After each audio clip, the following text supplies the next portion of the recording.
friends, it's me again. I just wanted to do another little short random video. Let me get the right way. Just explaining a little bit more about how I work with classical text. Again, I'm getting lots of questions from people about all this self-taping and acting malarkey, and I just thought this might be an easy way to help get some more useful information out there for people who maybe need a hand and don't have the guidance that I had at drama school. But also prior to that, I had, you know, maybe 1, 2, 3 amazing people, luckily, in my life who were kind of guiding me down this route, and I didn't know what I was doing. And it's so, with YouTube and the fact that we're all in quarantine, I thought this could be useful stuff for whomever. So I'm going to talk about Shakespeare. I've got 5 things I recommend that you do when you approach a classical bit of text. For example, Shakespeare. But indeed, I think this, that was a bit fancy, wasn't it? But indeed, this would be applicable to any kind of text that you're dealing with. And I just think it's good practice from a technique level to do this with most scripts that you work with or narration that you work with. Obviously, if you're reading like a 3,000 page novel, it's going to be a lot of work, but hey, that's going to set you apart from the others, isn't it, if you put the work in? So yeah, I've just got 5 things here when it comes to approaching text. I'm just going to use 4 lines just to use as an example from one of Shakespeare's sonnets, just to kind of give you a feel for what I would do when I'm approaching mostly classical, but oftentimes other text as well. So first thing, have a hard copy. Technology is marvellous, but if you're someone like me, again, this is what I would do. Not golden rule, but this is what I would do. I'd have a hard copy with me because I like to circle things, clock things, feel the paper, especially with Shakespeare. They would have had parchment and stuff, and they'd be fiddling with it and trying to figure it all out. And for me, I'm just quite visceral like that. I work touchy-feely. So have a hard copy. Tip number 1, have a pen. Tip 1A. Tip number 2, just relax. Shakespeare is not king. He is not the god of all theatre. I mean, he kind of is, but approach it like your best friend. Seriously, I cannot stress enough how frustrating it is when I hear people say stuff like, oh, I don't get Shakespeare, or it doesn't make any sense, it's not relevant now, whatever. Like, there's a reason these stories and these words are still spoken and performed today. And if you're at school currently, by the way, and you're sat at a desk reading all this Shakespeare stuff in your head, ask your teacher, or if you're a teacher, get the kids up doing it, because they would never, Shakespeare's not meant to be like read in silence. It's supposed to be spoken. So get it up and get it out, which leads me on to my next point. But yeah, just come at it from like a really chilled approach. Think of Shakespeare and this word, these words, as if they are yours. Own them. Like, that's a big thing. Even if you don't get it for now, for example, the 4 lines I've picked, I don't know what it all means yet, but I'm just coming at it chilled. I'll get it and it will come to me. And if it doesn't come to me in like 2 weeks, then I'll contact someone and get some help. But for now, I'm going to be okay. And you're going to be okay. So yeah, just treat it like you would, it's a diary entry of your own, okay? And then, point number 3, get it in your mouth. Yeah. So what I want you to do, be prepared, first of all, to look stupid. Who cares? What I would do is, obviously I'd have probably done a vocal warm-up already, but I would say it out loud. Get the words in and out of your mouth. So you want to be over-articulating. Don't worry about the context. Don't worry about the storytelling for now. This is a technical approach to learning the words and learning to feel the words without trying to sound too, There is a reason he has used the words he has used in the order he has used them in, with the sounds that those words possess. So get them in your mouth. So for example, I'm just going to read the first 2 lines of the 4 that I'm going to work on with you today. So this is Sonnet 5, if you did want to have a little look at it. So this is what I would genuinely do. Those hours that with gentle work did frame the lovely gaze where every eye doth dwell. If I acted it like that, not sure it would come across very well in the context of the performance. However, this is just an exercise. This is just something for you to try to perhaps pepper your journey with Shakespeare in a slightly different way. So I would just practice moving my mouth around the words. So moving on to the next ones, drop my pen. Got my pen. I would say, will play the tyrants to the very same. Notice I'm not just going, will play the tyrants to the very same.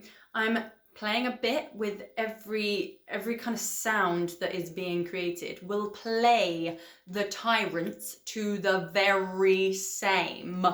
And that unfair. So again, and that, like I'm really over articulating the text, which fairly doth excel. With like fricatives and stuff, I think it's really important to feel those when you're starting work on the text. You don't necessarily have to say it when you come to performance, of course. This is just an exercise to feel what that does. These kind of like and sounds are really, they make your diaphragm work. You're forcing the air through, Essex in me, through your muscles and your teeth. And you can really use that very same. And the V is very velvety, you know. So see, even that, all of those kind of thoughts that spring to mind, very, it sounds like a velvet, it feels velvety. So I will clock that. And again, that may impact how I perform this sonnet further down the line, but just allow those feelings as you say the words to come over you. And anything that you do find useful, use your hard copy and just scribble it down. For example, I'm just going to put velvet.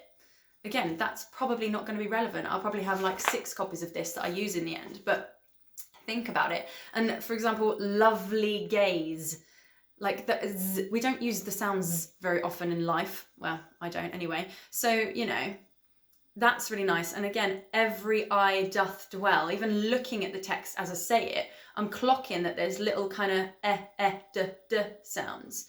So I can use that to my advantage as an actress to enforce the meaning of the text, perhaps.